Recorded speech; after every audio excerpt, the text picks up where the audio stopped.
Hey everyone, Technomentary here. In today's video, I'm going to show you how to turn on and enable the Gemini on your Samsung phone. So let's get started.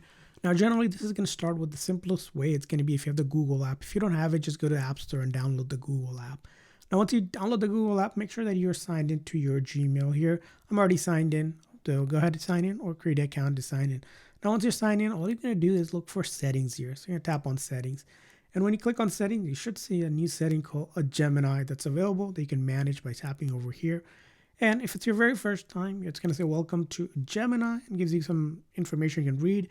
And then if you want to use Gemini, you just say use Gemini and you get this new set of settings, specifically the setting that you want to make sure, which is talk to Gemini hands-free. You're going to tap on that and you're going to turn that setting on. So that way, when you say, hey, Google, the Gemini will actually activate, as you can see here, just like that. So that's going to be one thing to do. And then from there on, you also want to check out here, which says Digital Assistant from Google. You're going to tap on that. And if it's selected on Google Assistant, make sure you enable or select the Gemini instead, so it's switched over. Now, let's say you're not able to get to it from the Google app itself. There's actually the Google Gemini app itself you can download from the App Store. So go to App Store, search for Google Gemini. It's going to be one of the very first app when you search for it, for example here, and then you're going to click on download and install. I already have it installed just to show you.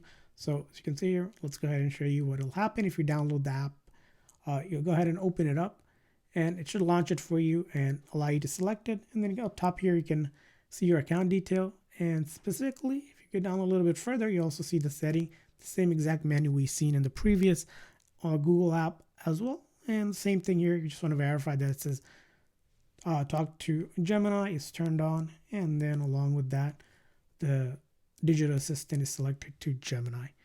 So with this on, now you have basically turned on Google Gemini on your Samsung phone. And I hope this video was helpful, so please consider a like and subscribe button for more tips and tricks. I'll see you guys next time.